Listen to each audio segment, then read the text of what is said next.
Hey guys, welcome back to Magic TV. My name's Craig. It's 9 o'clock on a Monday, which means it's time for a 5x5. This is where I take 5 subjects related to magic. I spend 5 minutes talking about each subject, and then I move on to the next subject. It's always quick. It's always snappy. You never know what you're going to get.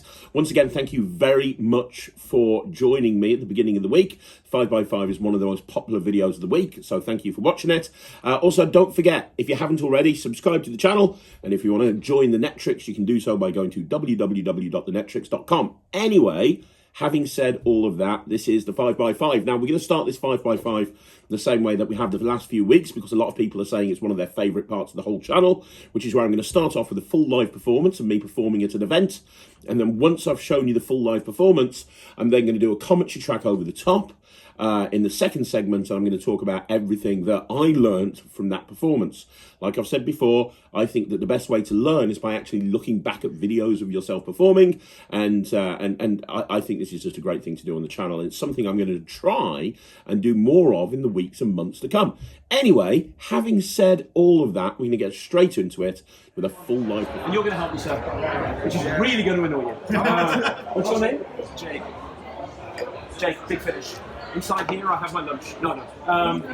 Inside here, I have a couple of Rubik's Cubes. Does anybody here own a Rubik's Cube? Yeah. So I've been solving Rubik's Cubes since the age of 6. This is 2 Rubik's Cubes in this bag. This first one, this is the very first cube I was ever bought by my mum and dad when I was 6 years old. This cube has never been solved. I learned how to solve the cube. The second cube they built, and I lost this one there. You know, who cares? Does anyone know how to solve it? I know from the owner. I did for a very long weeks away, and I can't remember. Okay, so long shot once, but now you can't. Several times. If I, yeah, oh, right, okay. Very, very long away. Well, you're going to answer this question. The other cube is brand new. Yes, that's the new one. No, I didn't do a magic. One's new. It's like, yes. Now it's mixed up. Now it's like, no. There's 2 cubes. It's magic. Right, okay. I should have pretended. It's magic. No. You get to choose. Would you like the old mixed up cube that's never been solved, or the brand new cube that's never been mixed? Okay. You get the new one. This old one, it's going to stay in the bag. Can you hold on to that? You're in charge of the big finish. Not that name. That's good. And your name was Jake. Jake, you and I are going to do something with this cube. I also have another cube for you. You don't know how to solve this cube, which is why I have a training cube for you. I have it here. You'll notice, Jake, that mine's bigger than yours. Don't worry about that. That's fine. Now, here's the thing. The idea is very simple. There's 6 sides on a Rubik's Cube, and the idea is the more you mix a Rubik's Cube up, the more difficult it is to solve. There's actually 47 quintillion million combinations with a Rubik's Cube, which frankly is a hell of a lot. Now, I'm not going to solve this, I'm just going to mix it up and put it right there. Your job is to mix this one. Now, 1 in 5 times, Jake, like it is someone's mix, they break it. Please don't break it. You can go in any direction, but if you feel like you're forcing it, line the sides up first before you turn it. If you do force it, it will break, and then I'll be on my hands and knees looking for pieces. So please don't do that. And in fact, mix it well over the table, so if you do break it, I am not, you get the idea. Not the idea, mix it up as much as you want to. Now, the longer it takes you to do this, the more difficult it is for me to do what I'm about to do. And I've got a feeling you don't like me very much, so that's fine. Now, obviously, I've got 550 people to get round, so take your time and go for it. There we go. Are you happy with that? Okay, if he is happy, I'm happy. Now, my job is to do the impossible. This is impossible. Because before you mix this one up, I mix this one up. And if I've done this right, this side and this side match exactly. I love your face there, Jake. That's side number 1. Side number 2 matches exactly. Side number 3 matches exactly. Side number 4 matches exactly. And if I get these last 2 sides, you guys are going to go crazy. The one on the top is side number 5, and the one on the bottom is side number 6. Thank you very, very much. But these 2 sides, these 2 cubes now look identical. I predicted how you would mix up this cube with this one. If I told you that I knew what the pattern of this cube would be 6 months ago, would you believe it? Well, no, it's no, I'll prove it to you, because I told you earlier on that I knew what the cards would be, but I have another tattoo. You know what? There's a fine line between commitment and being a sad bastard, and I don't know where isn't that weird? Yeah. But you know, I'm getting a wow. I'm not getting whoops, hollers, and cheers, and I think the reason is I haven't solved this stupid thing yet. Now, the world champion could solve one of these in about 4.7 seconds with 2 hands. He has an advantage because he's like ancient. Now, I'm going to do it in 1 second with 1 hand. If I can do it in 1 second with 1 hand, you've got to give me a big round of applause. Does that sound fair? When you say go, 1 second later, I'm going to solve it. Go. Go. That's about a second. That's about boom. Now, I know that one of you is going to go home and they're going to say, I know how this trick works. It's one of those trick Rubik's Cubes. You press a button or you shake it. And so, does anyone think that? Because that's not how it works. I just believe I want to solve it and it solves. I just have to believe it. But the only way I can prove this to you, the only way I can go further than this, is by having somebody who can't solve the cube solve it. You can't solve the cube, can you? It's Cordelia, right? I really can't solve it. You can do it right now. Stand up, go over here. Face the front, smile, your own shoulders. Take 3 steps backwards. You're going to not just solve it, you're going to solve it behind your back. You look scared, please don't. Now, I'm going to put this behind my back right now. And I want to ask you a question. I want you to look at the cube. Can you see it? Yeah. Look at the cube. When I put this behind your back, I want you to turn it just like that. Do you see what I'm doing? That's all I want you to do. Can you do that for me? Obviously, it's already mixed up. You can only make it worse. So, do your hands behind your back. You should be able to feel it now. You feel it? Start turning it just like I showed you. You raise. And what I want you to do is keep turning it until you want to stop. When you stop, that's fine. But keep it behind your back and tell it when you stop. Then the only way this is going to work is to see. Do you believe? You need to hear it. Do you believe? I can't believe. Okay, you're going to close your eyes. And when I say go, you're going to think about it in front of you. And the only way you're going to know this is going to work tonight is by their reaction. If they look crazy, that means it's worked. And they'll give a big round of applause to you and me, mainly me, but also you. Behind your back, you ready? 3, 2, 1, keep your eyes closed and get out.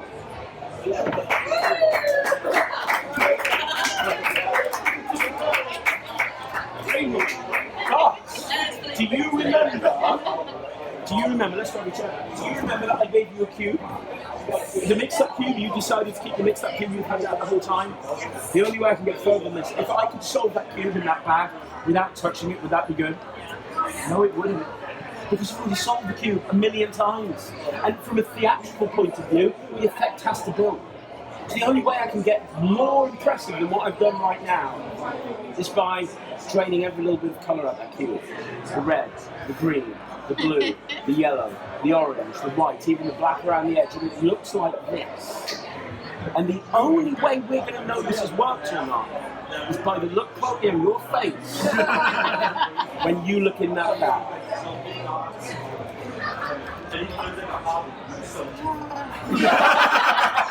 Take it out and show them.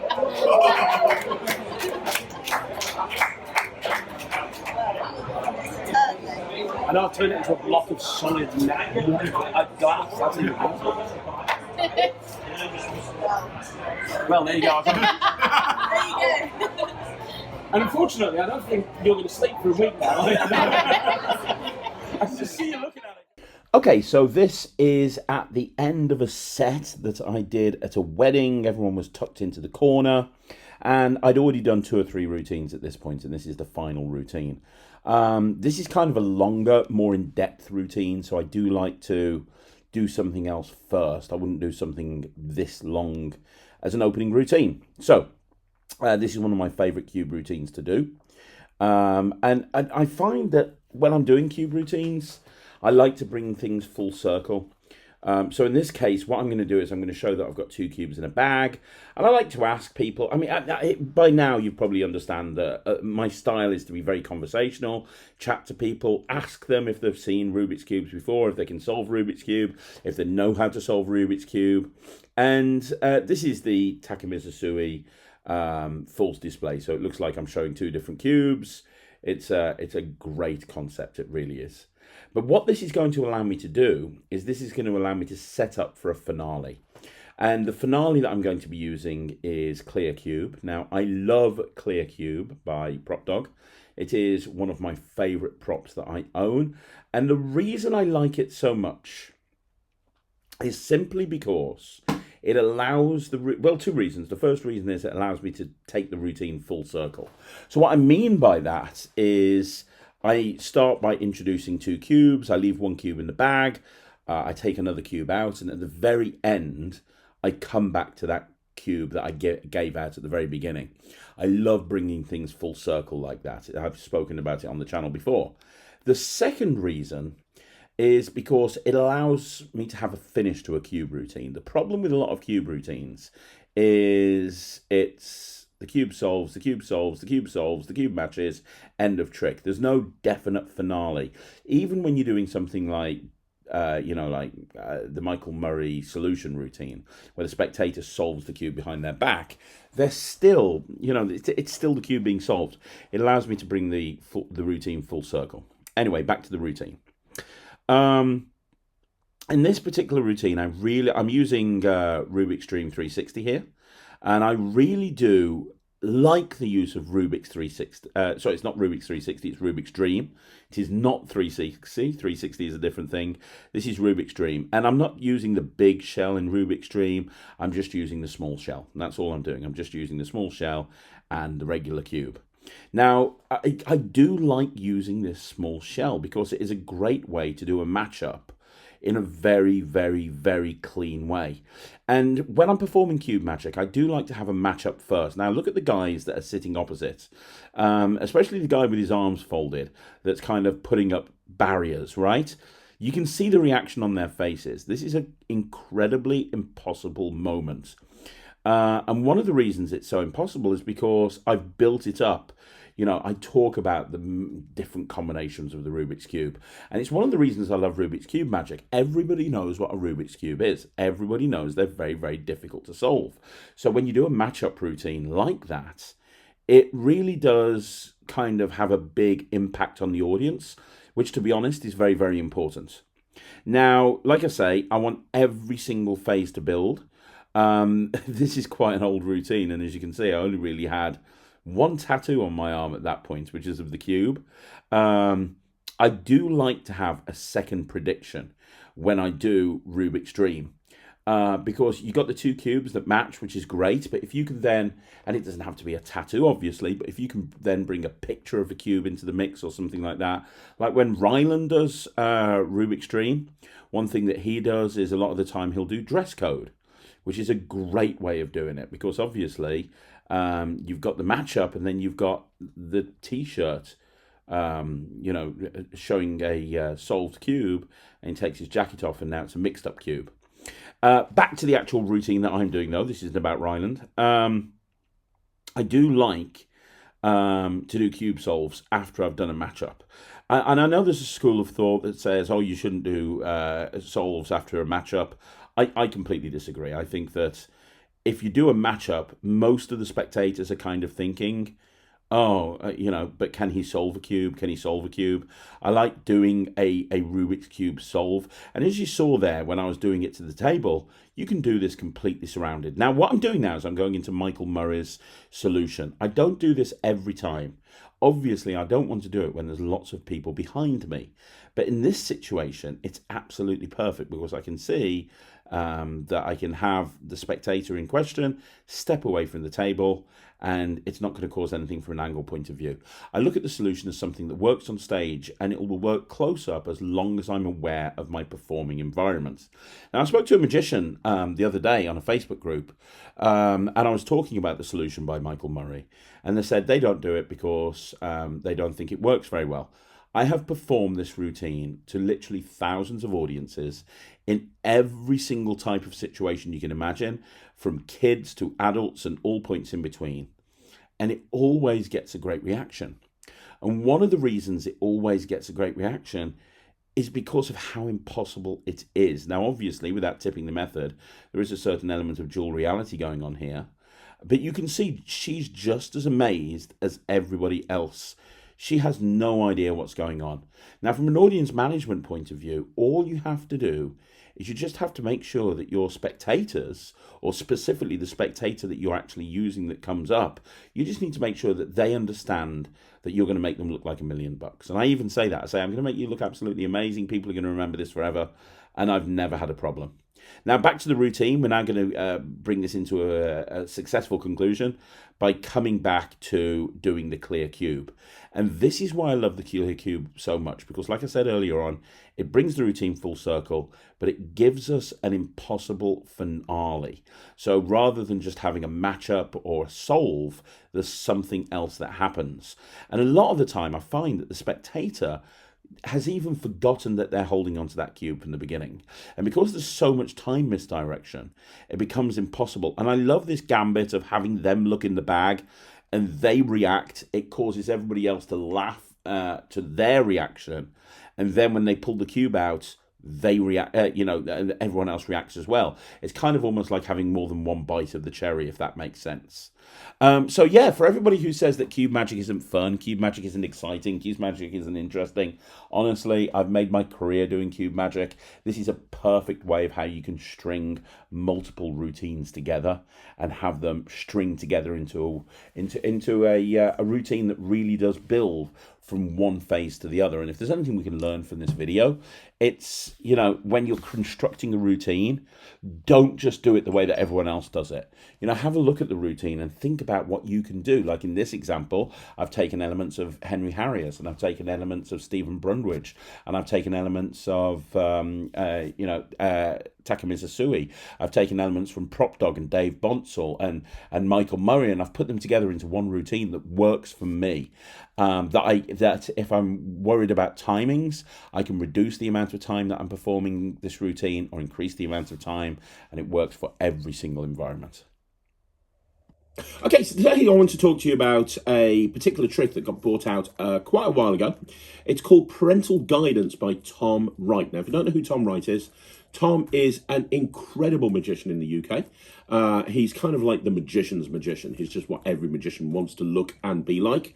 And I've done an interview with him on Talk Magic. You can go check that out. Now, many years ago, he brought out this. It's called Parental Guidance. And this channel is all about highlighting to you guys older tricks that have been around a while ago that are still available. This is still available. You can still get these individually, or I'm 99% sure that the gimmicks that you get with Parental Guidance are actually included in the WMS Mark Deck, the World Magic Shop Gaffed Deck, sorry, not Mark Deck, Gaff Deck, which David Penn and World Magic Shop put out a little while ago, in which case you can go check that out.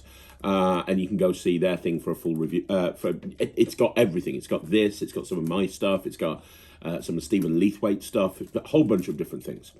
I wanted to give this a review for you because this is great. Not a review really, but so much of a highlight. I want to highlight how good this is. So what you get with it is you get a few gaffed cards. They're specially printed cards. And it's the Ace of Spades. And on the Ace of Spades, you've got some writing underneath the pip in the middle. Well, you get a few different cards that have different writing underneath them that you can use in a whole bunch of different ways. And on the project, Tom talks about different routines you can do with it. The reason it's called Parental Guidance is because one or two of the gaffs actually swear on there. So, it's really not for kids. It's like, well, I don't want to go into it, but there's some swearing on the cards, but it's done in a very funny way. If you're working in a bar or you're working in a nightclub or a military base or somewhere like that, it's the perfect gaff to use. But there are a lot of gaffed cards in there as well that have different revelations. So, for example, it's one that says, look under your watch, or the selected card is under your watch. The one that says, the selected card is under your drink. And you can use these in so many different ways. I actually use the one that says the card is under the drink quite a lot. And I actually use it at weddings and private parties for a kind of a version of Chicago Opener or Red Hot Mama, where you're adding an extra phase. So you're doing the normal Chicago Opener, you're doing the normal Red Hot Mama, but then at the end there's an extra phase where the first card that they picked now appears underneath the drink. And the misdirection to load the card under the drink, which is normally the thing that people are nervous about, is totally not an issue at all. And the reason is they're looking at the Ace of Spades and reading the small print at the time. You'll see it now. I'm going to do a performance of it to Jack. But yeah, it's just I wanted to highlight this to you. It is incredibly good. It reminds me a little bit of Fine Print by Jay Sankey, but there's a lot more you can do with it. And the tutorial, as you would expect from Tom, is really good. It goes through a whole bunch of different stuff. So yeah, it's highly recommended. Check out the WMS Gaff Deck, or you can, search Parental Guidance Tom Wright. But here's a performance of me performing this to Jack behind the camera. So I've got Jack behind the camera. You're going to help me with this, aren't you, buddy? Yeah, man. That would be really good. So I got a pack of 52 playing cards, yeah? Yep. 52 cards, 52 possibilities. Now, you're behind the camera, obviously.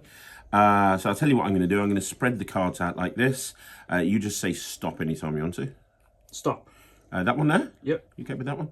Fantastic. Look at the card. Remember it. Don't forget it. Yep. You got it? And we're going to put it back in the pack. So as I shuffle through the cards, anytime I want to say stop. Stop. Right there? Yep. Okay.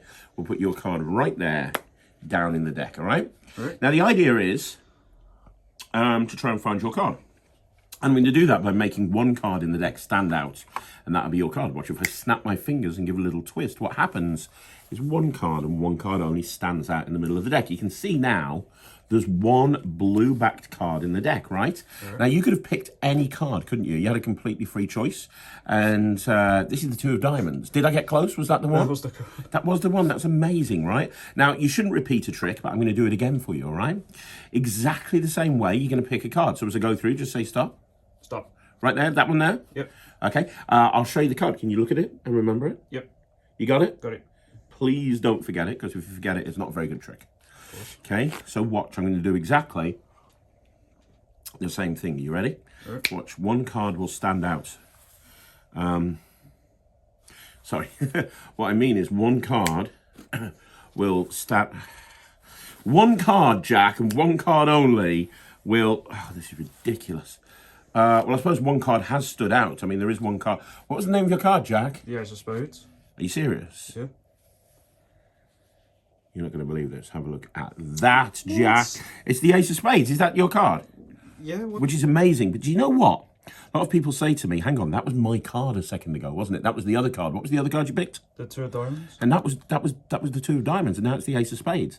You see what the small print says there? It says, look under my drink. Because if you look under the drink, there's a card. What was your first card, mate? Two of diamonds. Two of diamonds. What do you mean would that be that one right there? What?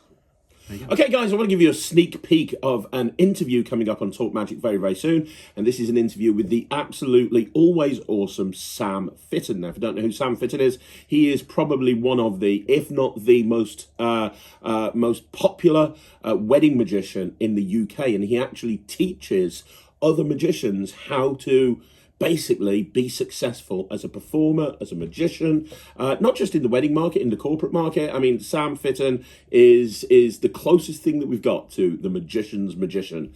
And he is an incredibly nice guy as well. His interview is coming up this Saturday. I'm so excited that I was able to get him on the channel. And this is a sneak peek of that interview. So you're going to get to see everything, really. You're going to get to see everything. So without further ado, the interview is dropping on Saturday, but here's a sneak peek of the Sam Fitton interview that's coming soon, right here on Magic TV. So the age of 20, 21, 22, I decided to kind of start performing properly, as I would say. It wasn't just for a bottle of vodka from the local nightclub in exchange for doing some tricks on a night out. It was actually getting paid decent money to do good events. But don't get me wrong, there was a few ropey ones that led up to that, and a few lessons learned, most definitely, which is actually in the inside cover of my book. I tell the story of the first wedding I ever performed at, which was an absolute nightmare, really. But all these things you learn from, and you develop and you grow, and that's that. So yeah, you've like I say, you've hit so many nails on the head, and obviously a lot happened in those 3 years at university as well. So. But I ended up here, so can't complain. You said you were in the police, and from being in the police went into being a magician. Yep. I suppose the question is, did you just go one day, I'm done with this, I'm going to go full time, or did you build up your gigs while you're in the police, and then when you got to a level? The reason I asked this, I get so many people asking that on the channel. I want to go full time. I've got a full time job. Should I just jack it in? What did you do? How did you approach it? Great question. I get asked this a lot as well. People that buy my book because they want to go professional, and so it's a twofold thing actually. There's two parts to this. The first part is don't quit a day job if you have no gigs. And by gig, the number of gigs I always find is completely irrelevant as well. The number of gigs you have it means nothing. It's your income, it's your turnover. That's what matters. And realistically then your profit, not your turnover. But It's how much money you're bringing in rather than how many gigs you have. So first focus on your income and make sure you're getting a sustainable income. What I did actually was when I left the police, I actually got a part-time job working for local government. I was working 3 days a week, Monday, Tuesday, Wednesdays. And on the Thursdays and Fridays, when normally there could be gigs, that was when I would do my admin and perform in the evenings. Obviously Saturdays for weddings, Sundays, maybe sometimes. Obviously that's completely changed since COVID, and in recent years that's just gone out the window, but that was what it was. It was performing Thursdays, Fridays and Saturdays, and it gave me time to do my admin. It also obviously made sure that I had a regular income while I was building up my reputation, my, getting known in the area, making connections, meeting other wedding suppliers, going to wedding fairs, blah, blah, blah, all of that. And then eventually, it was actually my other half. She turned around to me and she said, I'm moving to Manchester, because at the time she was started her PhD at Lancaster University, which is where we were at the time. We were up in Lancaster. And she went, I'm going to move to Manchester because I've got no choice, because my tutor's moving to Manchester University. Shall we move to Manchester? And I thought, well, we're both from Manchester. I love Manchester. It's my hometown. Yeah, screw it. Let's do it. And at that point, that was quite risky and it was quite bold, because I was leaving an area where I had an established name, sort of client base. And I was moving to an area which, granted, had miles more people. I mean, Lancaster has a population of about 100,000 people, maybe a bit more now. Manchester has about 6 million or so. So, if you want to shoot fish, go where the fish are. If you want to catch fish, rather, go where the fish are. So obviously went to Manchester and thought, well, this is a great opportunity to rebrand, to change pricing structures, to reintroduce myself to people. And that's what I did. I jumped straight in. It wasn't the best move from a business perspective. It wasn't the smartest move, which is why I never recommend to anyone to just do that. Because I went 3 months soaking through all of my savings that I had at the time, living in overdrafts, worrying about how I was going to pay the rent next month. And then luckily in the January of 2014, I'd done a couple of wedding shows the previous December, and I got like 3 or 4 bookings come in, and I was like, oh, thank God. Oh, man alive. And then that January did more wedding shows, got more bookings, and then it just built up from there. And yeah, now I don't really look back at that time really too much, but I wasn't the smartest person at that point, and when I made that decision, and I can look back now and say, no, it wasn't a great idea. But if I hadn't have done it, would I now be a full-time professional? I don't know, because it's very, very hard to let go of that security of a regular wage, which is why a lot of advice I say to people, if you are a semi-professional and you want to go professional, so long as the income is there from your magic, just do it. Yeah. Do it. Cut ties. Do it. Because there's only you going to quit your job. No one's going to make that decision for you. You just have to do it. There will come a point and you've just got to do it. And if you don't, you don't, and you'll stay working in that job forever. And there's nothing wrong with that. There's nothing wrong with being a part-time magician. But if you want to be a professional and you want what comes with that, the flexibility, and some people like to be able to say, I'm a full-time professional magician. I'm not really bothered by that, but I am a full-time professional magician. And I love that I am, because it gives me the flexibility that I want in my life. And so ultimately, if that's what you want, at some point, you just have to cut those ties to your day job.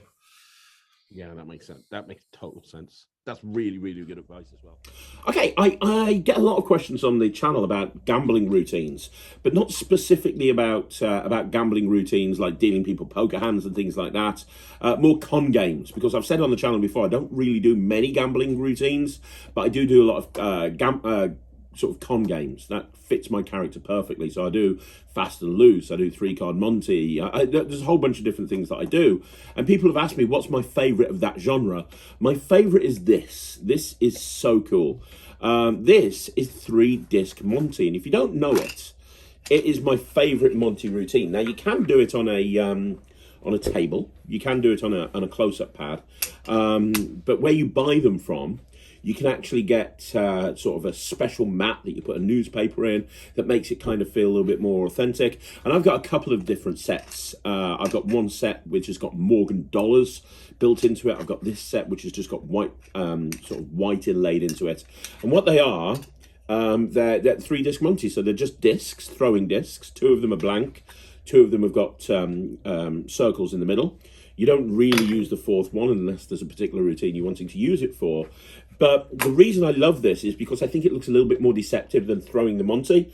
And there's just so many different things you can do with it. So if you've never seen anything like this before, it's the whole idea of saying, look, I've got 2 blank discs and I've got the white disc. You have to keep an eye on the white disc.